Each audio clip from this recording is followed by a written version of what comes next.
The pregnancy test in our bathroom trash is positive, but I had a vasectomy 5 years ago after our third child was born. My hands shake as I pull it from beneath the tissues, the pink plus sign stark against white plastic. It still smells faintly of urine and that sharp chemical sense of betrayal. 5 years. 5 years since Dr. Morrison showed me the test results. 0 sperm count, Michael. You're officially sterile. The certificate sits in our filing cabinet, dated March 15th, 2019, right behind our tax returns. Sarah's in the shower. I can hear her humming that song from our wedding, At Last by Etta James. The same song she hummed the morning after each of our children was born. Emma, now 16. Julia, 12. Tommy, 8. 3 perfect children. 3 planned pregnancies. Then the vasectomy we both agreed on. The test feels heavier than it should, like it's made of lead instead of plastic. I set it on the marble counter, and it clicks against the surface. Such a small sound for something that's about to shatter 18 years. Dad? Emma stands in the doorway, her AP chemistry textbook clutched against her chest. Her eyes move from my face to the test on the counter. She's smart, my Emma. Too smart sometimes. Dad, why are you holding Mom's pregnancy test? The shower stops. The humming stops. Everything stops except my heart, which pounds so hard I'm sure Emma can hear it. Emma, sweetheart, go check on Tommy. Make sure he's doing his homework. But Dad, please. She backs away, but I see the question forming in her eyes. The same eyes as her mother's. Thank God she has my nose, my chin. Those little pieces of proof that she's mine. Sarah emerges from the bathroom, towel wrapped around her, steam following her like a ghost. She sees the test on the counter. Her face doesn't change, not really, but something flickers behind her eyes. Recognition, fear, guilt. We need to talk, I say. Michael, 5 years, Sarah, 5 years since the vasectomy. She sits on the bed, our bed, the bed where we conceived our 3 children. The towel slips slightly, revealing the small scar from her C-section with Tommy, a complicated birth. We almost lost them both. I held her hand for 16 hours, promised her we'd never go through that again, hence the vasectomy. It's not what you think, she whispers. Then what is it? Immaculate conception? It's worse. Those 2 words hang between us. Worse. Worse than an affair. Worse than betrayal. What could be worse? She stands, walks to her purse, that designer bag her sister Helen gave her last Christmas, and pulls out a folded piece of paper. An ultrasound. 14 weeks. The date stamp reads 2 months ago, when she was supposedly at that teaching conference in Denver. Michael, this isn't about us. It's about Helen. Helen. My sister-in-law's name tastes bitter. Helen, who's been trying to have a baby for 7 years. Helen, whose husband David makes $500,000 a year, but can't buy what they want most. Helen, who cried at Tommy's birthday party last month, had to leave when we brought out the cake. She can't. They've tried everything. IVF failed 5 times. 5 times, Michael. Do you know what that does to a woman? I'm looking at the ultrasound, at the little bean-shaped shadow that's growing inside my wife of 18 years. The woman who stood beside me at my father's funeral, who held my hand through my cancer scare, who promised to forsake all others. You're carrying Helen's baby? Sarah nods, tears streaming down her face. But I notice she doesn't reach for me, doesn't try to touch me. We always touch when we fight. It's our rule. Stay connected, even when we're angry. How is that even possible without... I stop. The fertility clinic brochure peeks out from her purse. Reproductive Associates of Connecticut, the same clinic where our friends Mark and Jennifer did their IVF. We already transferred the embryo 6 weeks ago. 6 weeks, I count backwards. Our anniversary dinner at Les Bernardins. She said she wasn't feeling well, went to bed early. I watched TV alone, assumed it was work stress. The bedroom door creaks, Tommy's small voice. Mommy? Daddy? Why are you yelling? Sarah grabs her robe, covers herself properly. We're not yelling, baby. Daddy and I are just talking. About Aunt Helen? Tommy asks, and my blood freezes. What about Aunt Helen, buddy? I keep my voice steady, but my hands are fists. She called yesterday when you were at work. She asked Mommy about the baby. Mommy cried happy tears. Happy tears? Sarah's been crying happy tears about a baby that isn't ours, that I didn't know existed, that's growing inside her while our son watches. Tommy, go finish your homework. I'll come check it in a minute. Grace is thriving, 6 months old, chubby, bright-eyed. Helen glows with motherhood. David looks at his daughter like she hung the moon. We're moving, Helen tells us privately. David got a job offer in Seattle. When? Sarah asks, and I hear the pain. Next month. It's better this way. Distance will help. Will it? Sarah's crying now. It has to. They leave on a Tuesday. Sarah takes the day off, watches their car disappear down our street. I hold her while she cries, grieving a daughter who was never hers. We did the right thing, she says. Did we? They're happy. Look. She shows me Helen's Instagram. Grace at the Space Needle. New beginning. Fresh start. What about us? Do we get a fresh start? Sarah looks at me. Do you want one? I want to want one. That's something. Emma leaves for Columbia in August. We drive her together, car loaded with memories and mini fridge. Her dorm room is tiny, but has a view of the Hudson. You'll be okay? She asks, and I know she's not talking about empty nest syndrome. We'll figure it out, I tell her.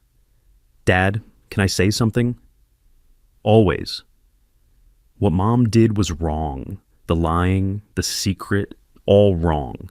But also kinda beautiful. She literally grew life for someone who couldn't. That's either crazy or heroic. Can it be both? I guess, just don't give up on her or on us. Never. Julia makes the travel soccer team. Tommy discovers dinosaurs aren't real and has an existential crisis. Sarah and I navigate coexistence that slowly becomes partnership again. On our anniversary, 19 years, Sarah hands me an envelope. What's this? Open it. Inside are tickets to New Zealand. 2 weeks, just us. We can't afford this. Helen and David sent money, said it was the least they could do. We can't accept. We can. We did. The kids will stay with Mom. Your mother who knew? My mother who loves us and made a mistake. I look at the tickets. Departure in 3 weeks. Time to plan, to prepare, to decide. Okay. We don't leave, remember? We stay, even when it's hard, especially when it's hard. Sarah kisses me then. First real kiss in almost a year. Tastes like forgiveness and future.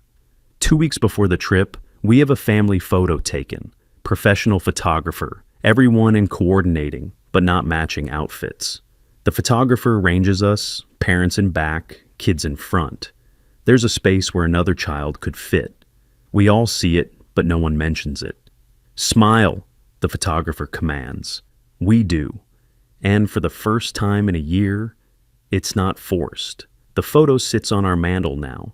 5 people who chose to stay together despite secrets and lies and babies that weren't ours. You can see the space where Grace might have been, but also how we've closed ranks around it, not erasing her, just defining our borders. Helen sends photos monthly. Grace crawling, walking, first word. Kitty, not mama. Helen's mock devastation, clear even in text. Sarah keeps them in a box labeled family, but separate from our albums. Regrets? I ask one night, watching Sarah look through them. No, you?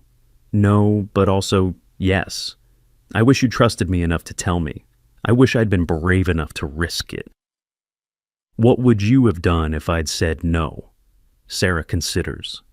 I don't know. Maybe respected it, maybe resented it, maybe done it anyway. And we'd be here regardless. No, she says.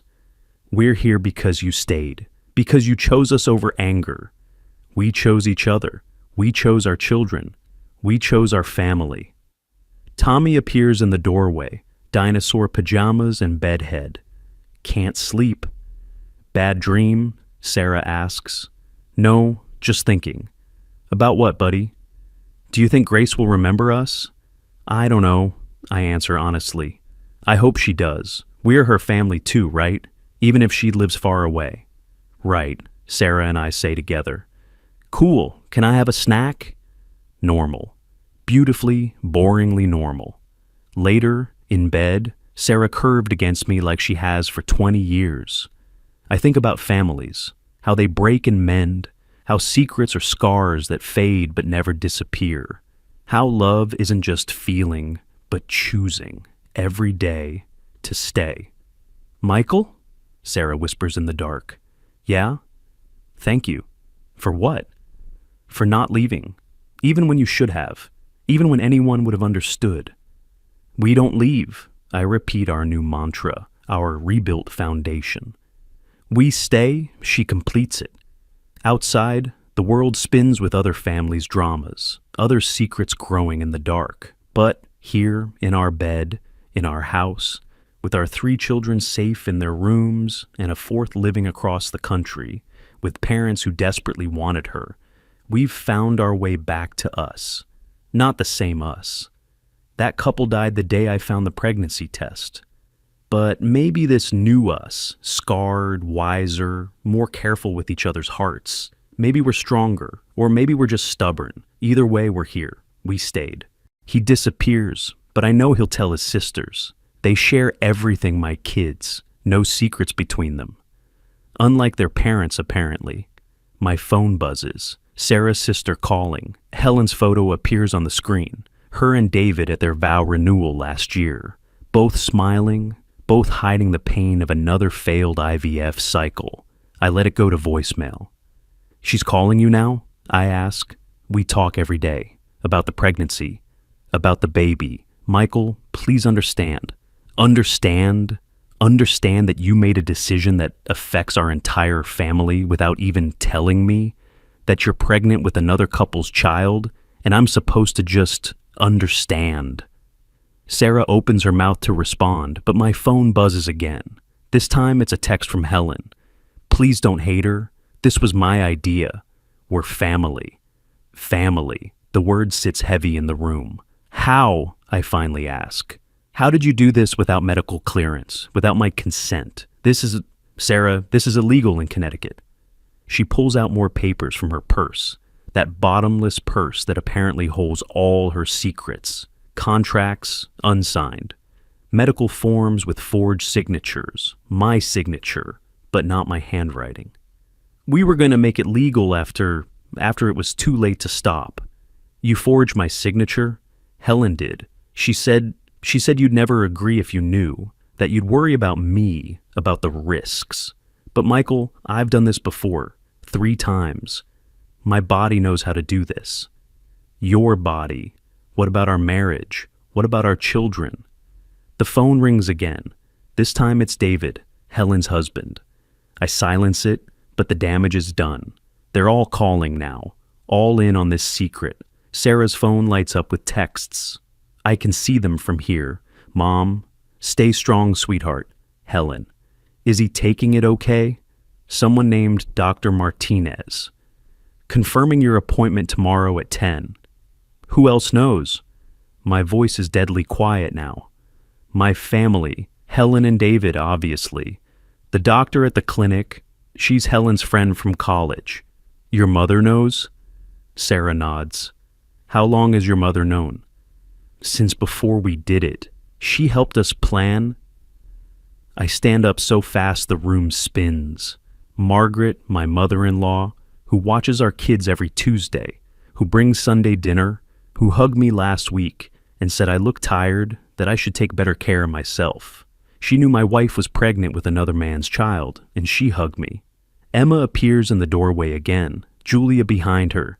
They've been listening. Of course they have. The walls in this 100-year-old house hide nothing. Mom? Julia's voice is small. Are you having another baby? Sarah looks at me, pleading, but I can't. I can't lie to my children. Not when their mother has been lying to all of us. Yes, Sarah says. But it's complicated. Is it Daddy's? Emma asks, and the question is a knife. The silence stretches until Tommy appears, drawn by the gravity of family crisis. He's carrying his drawing from school, the one I was supposed to sign. My family, written in crayon across the top. There we are, 5 stick figures holding hands in front of our house.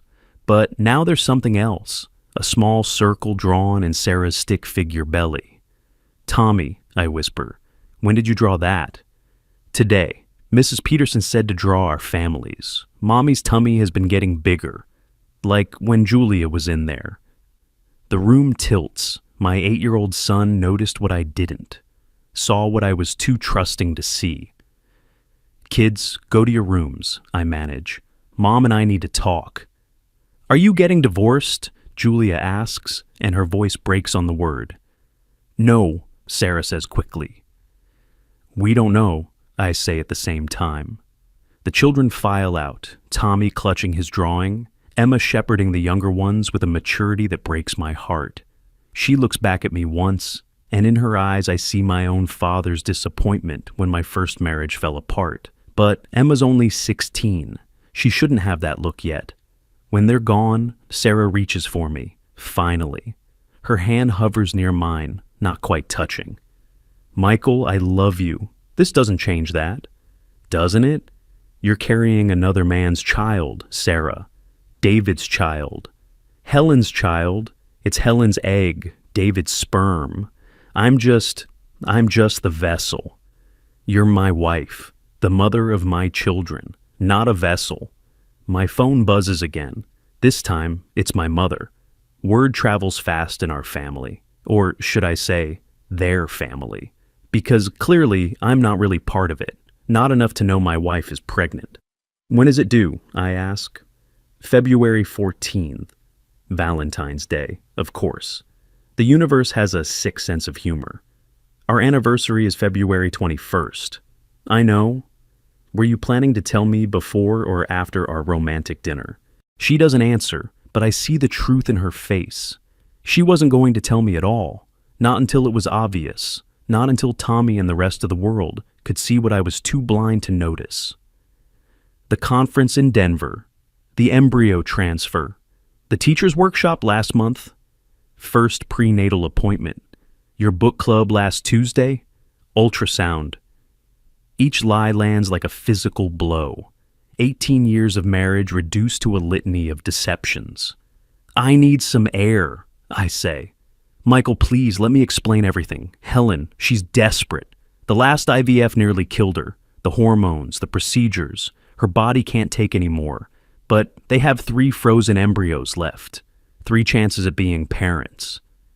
So you decided to be their surrogate, without telling me, without asking me, without considering how this would affect our children. I'm doing this for family. No. The word comes out harder than I intended. You're doing this to our family. I grab my keys, my wallet, the vasectomy certificate from the filing cabinet. Evidence. Proof that whatever's growing inside my wife isn't mine. Where are you going? To think. To figure out if our marriage survives this. Michael, I'm 14 weeks pregnant. It's too late to... I know it's too late. That was your plan, wasn't it? Wait until it was too late for me to have any say. She starts crying then, real tears. Not the happy tears she's been sharing with Helen. But I can't comfort her. Not when I don't know if those tears are for our marriage or for getting caught. As I reach the door, Emma calls from upstairs. Dad? I stop but don't turn around. Yes, sweetheart. Tommy asked why Mommy cries when she looks at Aunt Helen's photos.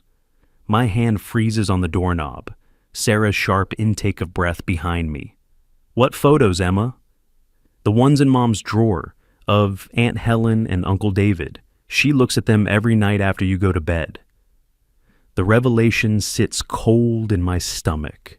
My wife goes to bed with me, waits for me to fall asleep, then pulls out photos of her sister and brother-in-law while their baby grows inside her. This isn't just about helping family. This is something else entirely. I drive for 2 hours before I call James, my best friend since college. He's a lawyer now, corporate mostly. But he knows people. He answers on the second ring. Mike, it's 11 p.m. Sarah's pregnant. Congratulations. I thought you had... I did. Vasectomy 5 years ago. The baby isn't mine. Silence. Then, Jesus, who is it? It's complicated. Can you meet me? I'm calling Thompson, criminal defense attorney. We'll meet you at his office in an hour. Criminal. The word makes this real in a way nothing else has. Thompson's office smells like leather and old coffee. He's maybe 60, gray at the temples, the kind of lawyer who's seen everything.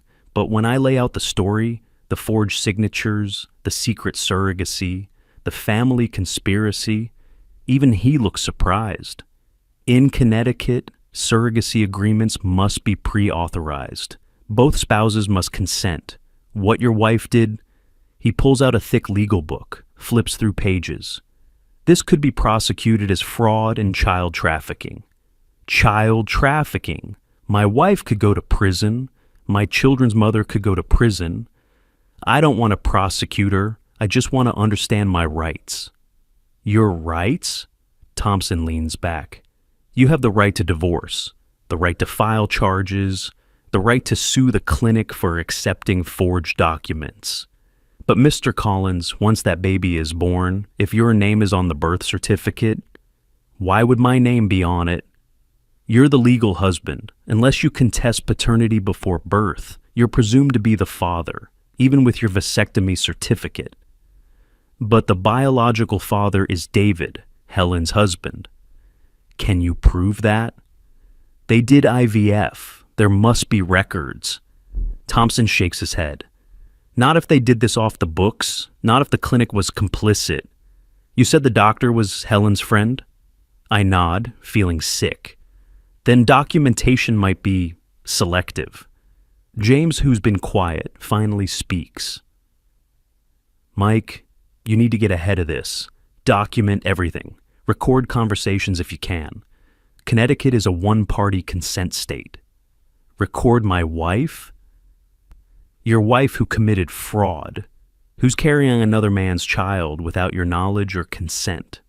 I leave Thompson's office with a retainer agreement I can't afford, and advice I don't want to follow, but I turn on my phone's recording app when I get home, just in case. The house is quiet, kids asleep. Sarah's in bed, but the light under the door tells me she's awake. I don't go in. Instead, I head to the kitchen, where I find Margaret, my mother-in-law, sitting at our table with a cup of tea. We need to talk, she says. I hit record on my phone, set it on the counter face down. You knew. It's not a question. I helped plan it. The admission is so casual it takes my breath away. Why? Margaret looks older in our kitchen light. 73 years old, grandmother to 3, soon to be grandmother to... What? What is this baby to her? Helen is dying inside, Michael. Each failed IVF took a piece of her. The last one, she took pills. Too many pills. David found her in time, but barely. So Sarah decided to risk our marriage instead. Sarah decided to save her sister's life. We all did. The whole family. Everyone knew except me. We thought you'd stop her. There it is. The confession that cuts deepest. They knew I'd object, knew I'd fight this, so they simply excluded me from my own marriage, from my own family.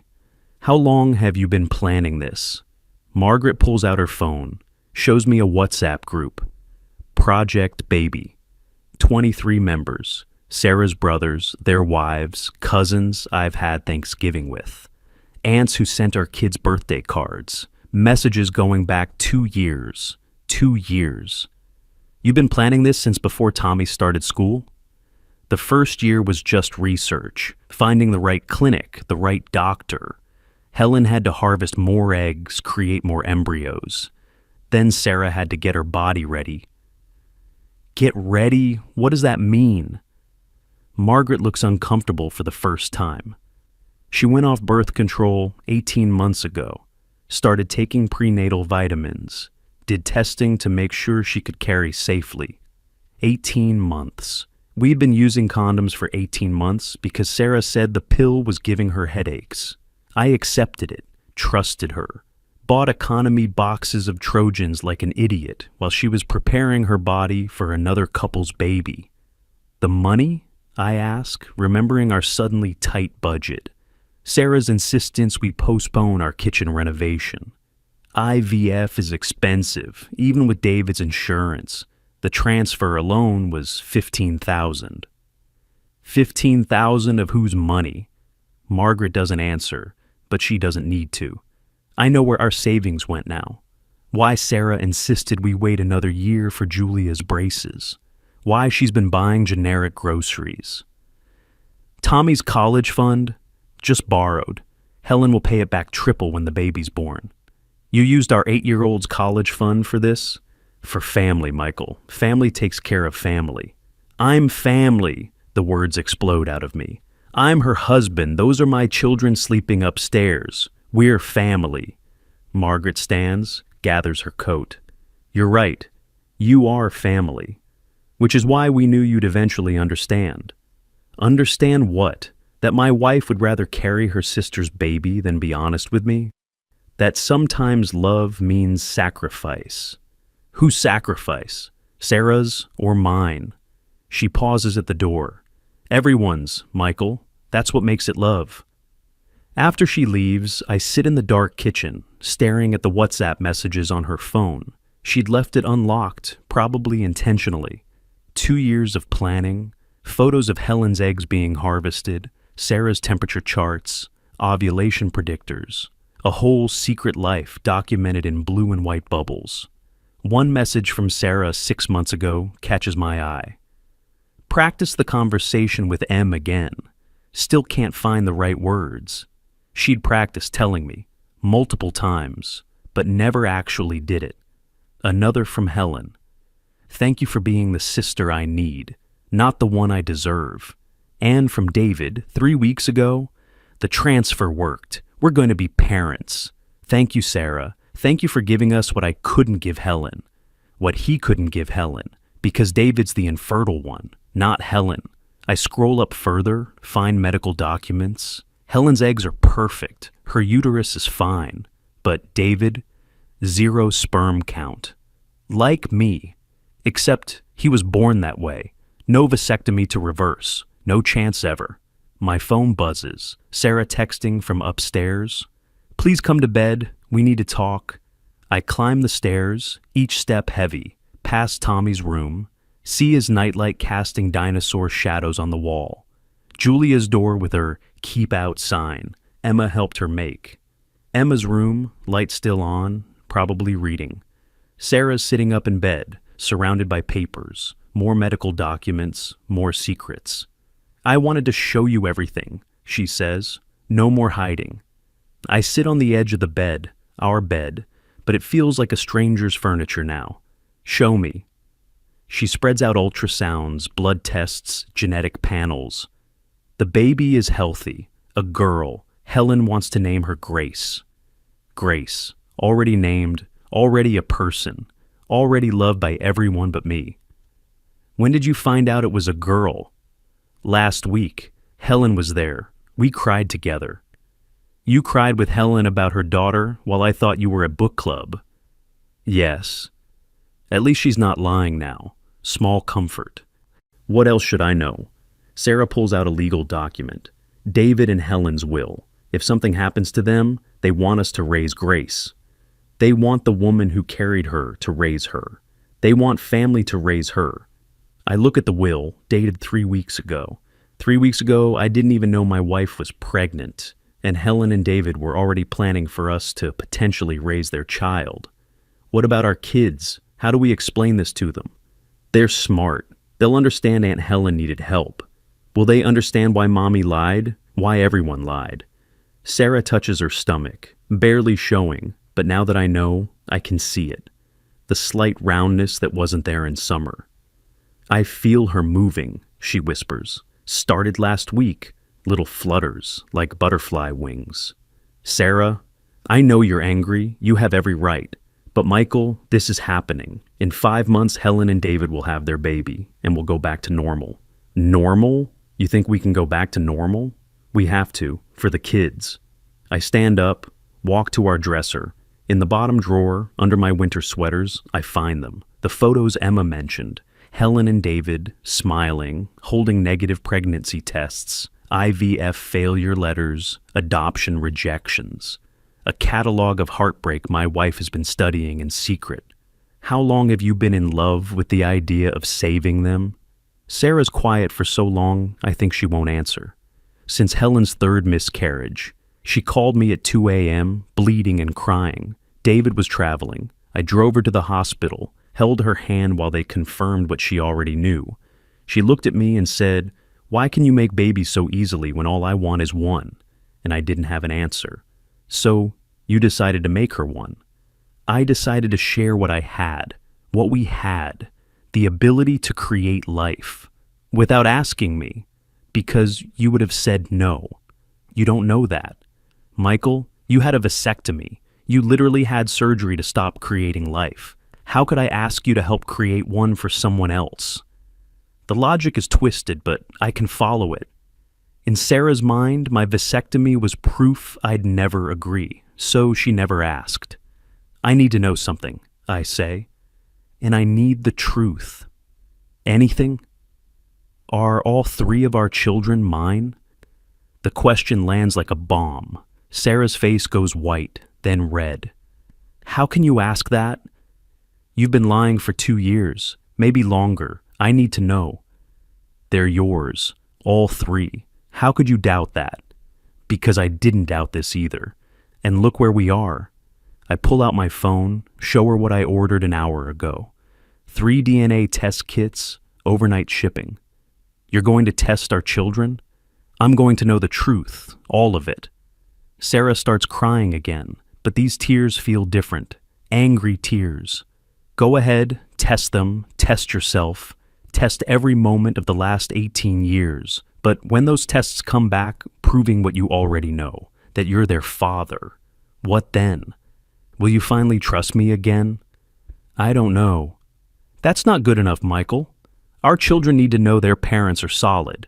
Their parents aren't solid. Their mother is pregnant with their cousin, while their father processes being lied to for 2 years. It's not a lie. It's a secret, omission, surprise. What word makes you feel better about it? Before she can answer, there's a knock on our door. Emma enters without waiting for permission, Julia and Tommy behind her. "We can hear you," Emma says simply. "The whole neighborhood can probably hear you." They stand there in their pajamas, Emma in her dad's old Columbia t-shirt, Julia in her rainbow unicorn onesie she's almost outgrown, Tommy clutching his stuffed T-Rex. "Is Mom having Aunt Helen's baby?" Julia asks. Sarah and I look at each other. No more lies. "Yes," I say. "But how?" Tommy asks. "Babies come from mommies and daddies who love each other." "It's complicated, buddy," I start, but Emma cuts me off. IVF, in vitro fertilization. We learned about it in AP Bio. Aunt Helen's egg, Uncle David's sperm, Mom's uterus. "Emma," Sarah gasps. "What? You want me to pretend I don't understand? I'm 16, not 6. "But I'm 8, Tommy says, confused. "What's a uterus?" "It's where babies grow inside mommies," Julia explains, ever the middle child, bridging the gap. "So the baby is Aunt Helen's but growing in mommy?" "Yes," Sarah says. "Like when we planted Grandma's tomatoes in our garden," Tommy asks. The comparison is so innocent, so pure, it breaks something in me. "Sort of," I manage. "Will the baby live with us?" Julia asks. "No, she'll live with Aunt Helen and Uncle David." "She?" Tommy perks up. "It's a girl?" "Yes," Sarah admits. "A girl named Grace." "Cool, another cousin," Tommy says, then yawns. "Can we go back to bed now?" The simplicity of 8-year-old acceptance. But Emma's not done. "What about you and Dad? Are you getting divorced?" Sarah and I speak at the same time. "We're working through it." "I don't know." The kids look between us, and I see them calculating, aging in real time. The innocent childhood where parents are invincible and marriages are forever is ending right in front of me. Dad's upset I didn't tell him, Sarah says carefully. He has every right to be, but we love you all and that won't change. But everything else will, Emma says. It's not a question. Maybe, I admit. Probably. Tommy starts crying. I don't want things to change. I like our family how it is. Me too, buddy, I say, scooping him up. He's getting too big for this, but tonight he needs it. Me too. Can we sleep in here tonight? Julia asks. Like when there's thunderstorms? Sarah and I look at each other. The king-size bed that's hosted so many Sunday morning puppy piles, so many sick kid vigils, so many family movie nights. Now it's a battlefield, but our kids need us. Sure, Sarah says. They climb in between us, Tommy curled against me, Julia sprawled in the middle, Emma on Sarah's side, but watching me. A family held together by 3 small bodies who didn't ask for any of this. Tell us a story, Tommy requests, his traditional stalling tactic. What kind of story? I ask. A true one, about before we were born. So, I tell them about meeting their mother in college, how she tutored me in statistics and I taught her to ski, how we got married in her parents' backyard with Helen as maid of honor, radiant in lavender, no one knowing yet about her fertility struggles, how each of them was born, Emma during a snowstorm, Julia on the hottest day of summer, Tommy 3 weeks early because he couldn't wait to meet us. By the time I finish, Tommy and Julia are asleep. Emma's still awake, still watching. Dad? She whispers. Yeah? I wrote about this, for my college essay, about how families are complicated, but that's what makes them strong. You wrote about this? You didn't know about this. I wrote about secrets, how every family has them, how they're like cracks in a foundation. You can patch them or let them spread. What did you decide? That it depends on the secret and the foundation. 16 years old and already wiser than both her parents. Emma, I'm sorry you have to deal with this. I'm not, she says. Better to know the truth than live with lies. She closes her eyes, but I know she's not sleeping. None of us really are, except Tommy and Julia. We're all just lying here, feeling the fault lines spread beneath us, wondering if the foundation will hold. Sarah's hand finds mine across the sleeping bodies of our children. Not quite holding, just touching. A question more than a statement. The baby, Grace, chooses that moment to move. I feel it against Julia's back, the smallest flutter. Life asserting itself despite everything. Did you feel that? Sarah whispers. Yeah. She's real, Michael. She's real, and she's coming, and Helen needs her so much. I know. Can you forgive me? I don't know. And I don't. But I also don't let go of her hand. The DNA test kits arrive the next morning. Brown box, clinical white packages inside. 3 swabs, 3 futures. Emma takes hers without hesitation, swabbing her cheek like she's conducting her own AP bio experiment. Julia needs convincing. Why do we have to do this? She asks. Because Dad needs to know, Emma says before I can answer. Know what? That we're his, but we are his. Then the test will prove it, Emma says simply. Tommy thinks it's fun. Pretends the swab is a dinosaur bone he's excavating. I try to match his enthusiasm, but my hands shake as I seal each envelope. 3 tests, 3 children, 18 years of fatherhood reduced to genetic markers. James drives me to the lab. You sure about this? I need to know. No, you don't. You know those kids are yours. Look at them. I thought I knew my wife, too. We overnight the tests, pay extra for rush processing, 48 hours for results, 48 hours of looking at my children and wondering if the doubt will disappear with scientific proof or linger forever like a scar. Sarah spends those 2 days at her mother's, not a separation, she insists, just space. The kids shuttle between us like tiny ambassadors. Tommy brings me drawings. Julia bakes cookies she learned from Mom. Emma says nothing, but does her homework at the kitchen table where I can see her, keeping me company in silence. Helen calls 17 times. I don't answer. David texts. We need to talk about the financial agreement. Financial agreement. Like, this is a business transaction. Like, my wife's body is a rental property. The results arrive by email at 3:47 p.m. on a Thursday. I'm alone in my office when I open them. Emma Collins, probability of paternity, 99.99%. Julia Collins, probability of paternity, 99.99%. Thomas Collins, probability of paternity, 99.99%. My children, all three unquestionably mine. I forward the results to Sarah without comment. She calls immediately. I told you. You also told me you weren't pregnant. Michael, come home. Bring the kids. We need to talk about next steps. But next steps are decided for us 3 hours later when Sarah calls from the hospital. I'm bleeding. 2 words that change everything. I'm in the car before she finishes the sentence, calling James to pick up the kids from school, racing through red lights I'll probably get tickets for. The ER at Connecticut General is packed, but they take Sarah immediately.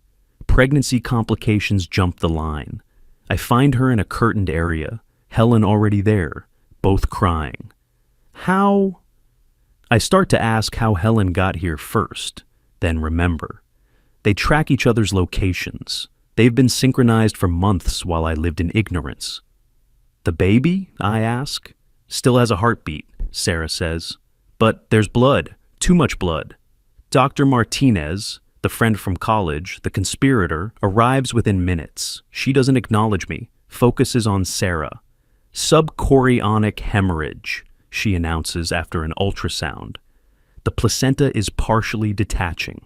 English, Helen demands. The baby is at risk. We need to monitor closely. Complete bed rest. For how long? Sarah asks. Until delivery, ideally. Any activity could cause complete detachment. That's 3 months, I point out. Yes, Dr. Martinez says, finally looking at me. 3 months of bed rest, or we could lose the baby. Helen makes a sound like a wounded animal. David appears, I didn't even notice him arrive, and holds her. Whatever it takes, he says. Whatever it costs. We'll hire nurses, helpers, whatever Sarah needs.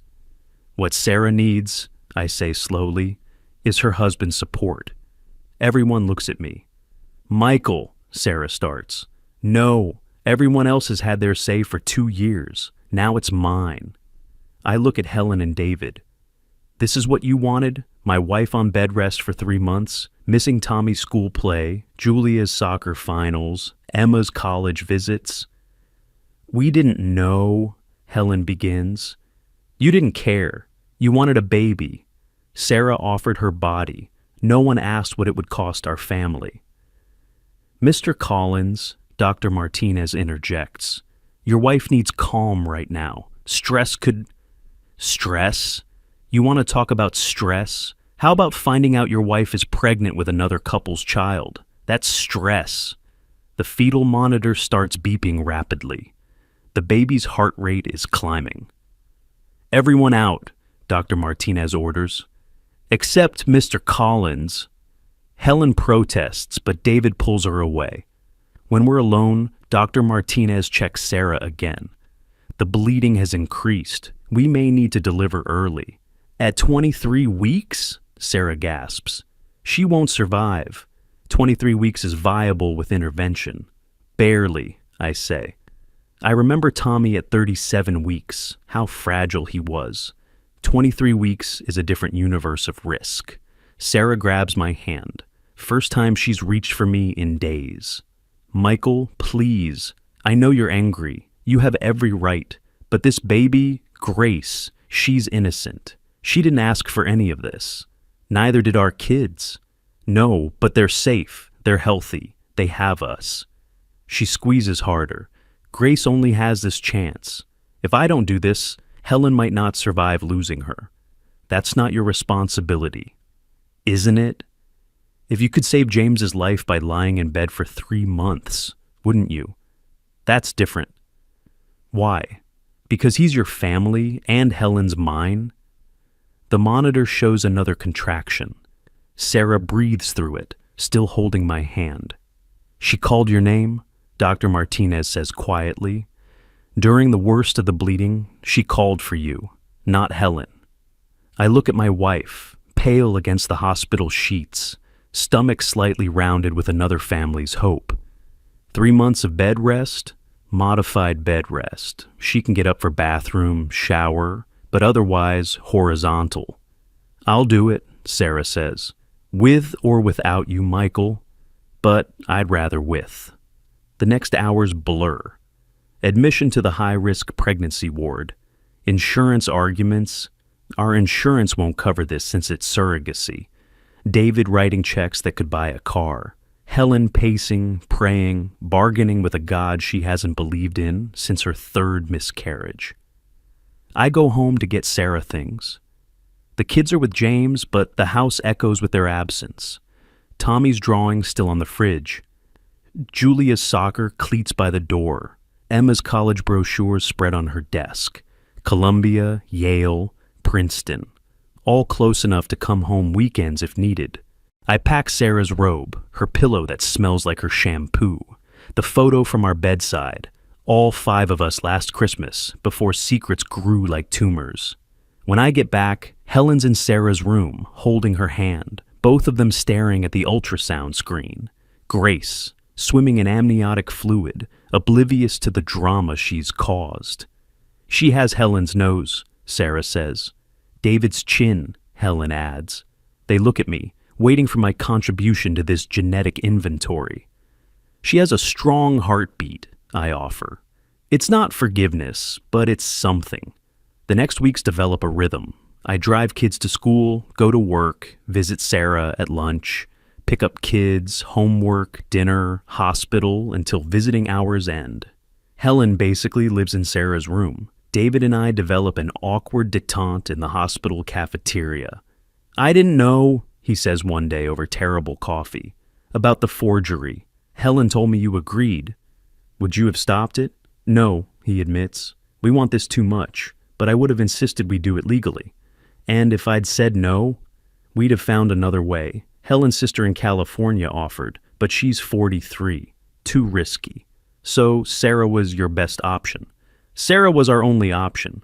2 weeks into bed rest, our lawyer Thompson calls. The clinic is offering a settlement. They admit wrongdoing in accepting forged documents. $250,000. I don't want money. Then what do you want? I think about it.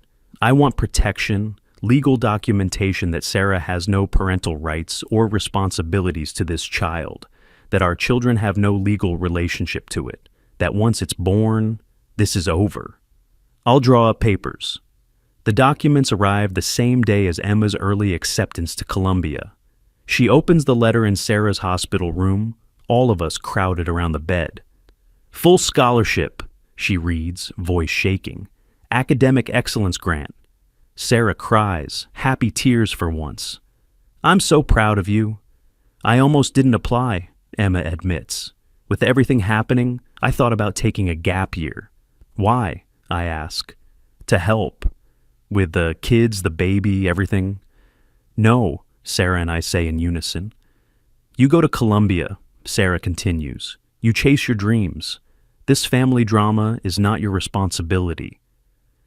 But family takes care of family, Emma quotes her grandmother. Family also lets family fly, I counter. That night, after the kids are asleep, I sit in Sarah's hospital room. Helen's gone home for once, David insisting she needs real sleep. The bleeding is stopped, Sarah says. Dr. Martinez thinks we're past the danger point. Good. Michael, we need to talk about after. After.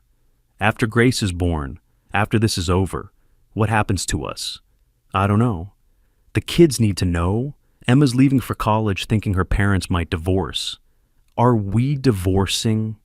Sarah looks at the ultrasound picture taped to her bed rail. Grace at 26 weeks, clearly a baby now, not just a possibility. I don't want to. but I understand if you do. I don't want to either, but I don't know how to trust you again. Therapy? With what money? David's checks are going to Grace's medical bills. Then we figure it out ourselves, like we always have. We didn't figure this out. You went around me. Because I knew you'd say no. You don't know that. Michael, if I'd come to you 2 years ago and said Helen needs us to have her baby, what would you have said? I think about it. Really think. 2 years ago, Tommy was 6, just starting school. Julia was 10, still climbing into our bed during thunderstorms. Emma was 14, all braces and ambition. I'd have said our family comes first. And I'd have agreed. But then Helen took those pills. David called me from the hospital at 3 a.m. She'd written a note, Michael, about how David deserved a wife who could give him children, how she was broken, defective, worthless. I know it's not true, but she believed it, and I could help. My body could do what hers couldn't. Your body, your choice. But it's our marriage, our family. That should have been our choice, too. Sarah nods. You're right, I was wrong. I was so wrong, and I'm sorry. But I can't undo it. Grace exists. In 7 weeks she'll be born. And then we see who we are on the other side.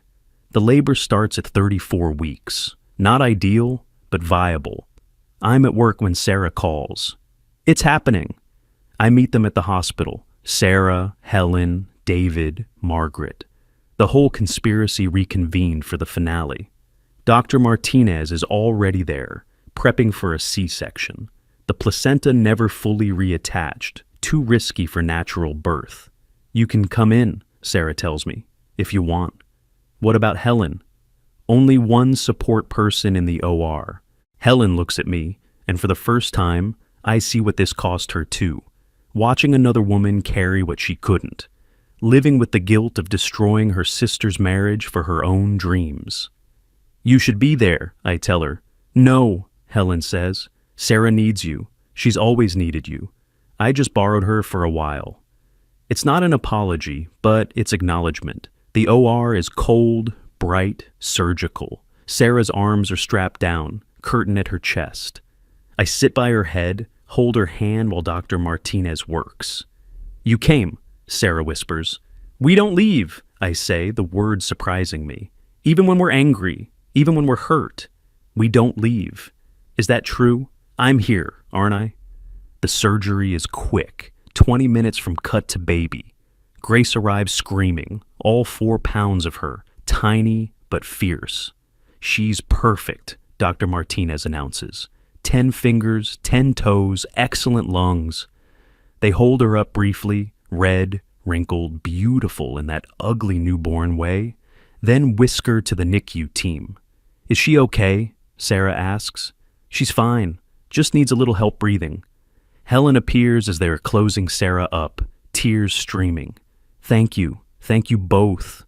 Go with her, Sarah says. Go with Grace. Helen kisses Sarah's forehead, looks at me. I'm sorry for all of it, but also grateful. You'll never know how grateful. She follows the NICU team out, David behind her, new parents chasing their miracle. Sarah's moved to recovery, groggy from medication. I call the kids, let them know their mom is okay. Their cousin is born. Can we see her? Tommy asks.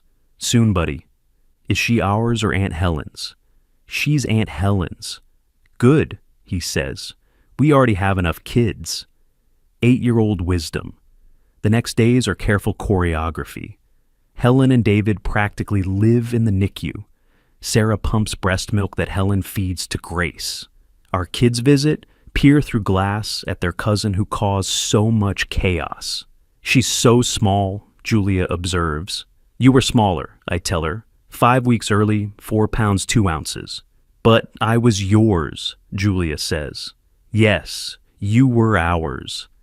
Emma takes photos with her phone, already documenting.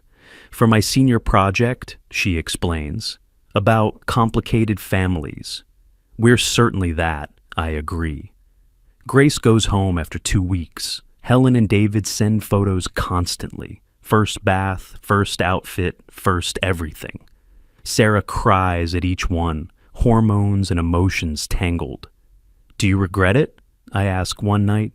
"No. Look how happy they are." "That's not what I asked. I regret lying. I regret hurting you. But giving Helen this gift? No. I'd do it again. Even knowing what it cost, because I know what it gave them. The legal papers are signed a month after birth. Sarah has no parental rights. Grace is legally Helen and David's. The adoption is finalized in family court, Judge Brennan presiding. This is an unusual case, she says. Surrogacy done wrong, but with right intentions. I'm approving this adoption with conditions. She mandates family therapy, 6 months minimum. Sarah and I, the kids, even Helen and David. Secrets are cancer to families, Judge Brennan says. Heal this properly, or it will metastasize. Dr. Kumar, our therapist, is younger than expected, maybe 40, with kind eyes and too many degrees on her wall. Let's start with Tommy, she suggests in our first family session. Tommy, how do you feel about Grace? She's loud, he says, but babies are loud. I was loud. You still are, Julia adds. How do you feel about what your mom did? Dr. Kumar asks. Tommy thinks. Mom helped Aunt Helen, like when I share my lunch with Marcus because his mom forgets sometimes. It's more complicated than that, Emma interjects. Is it? Dr. Kumar asks. Or do we make it complicated? Over weeks we excavate the damage. Julia's fear will divorce. Emma's anger at being lied to. Tommy's confusion about why everyone's upset when a baby is supposed to be happy. My sessions are harder. You feel betrayed, Dr. Kumar observes. Wouldn't you? I'd feel exactly what you feel, but what do you want to feel? I want to trust my wife again. Then we work toward that. Sarah's sessions reveal her own pain, the weight of the secret, the fear of losing me, the physical toll of carrying a baby she'd never raise. I dream about her sometimes, Sarah admits. Grace, wonder if she'll look like Helen or David. She looks like both, I tell her. Helen's eyes, David's chin, but also herself. 3 months after the birth, we attempt normal. Sarah returns to teaching. I stop sleeping in the guest room.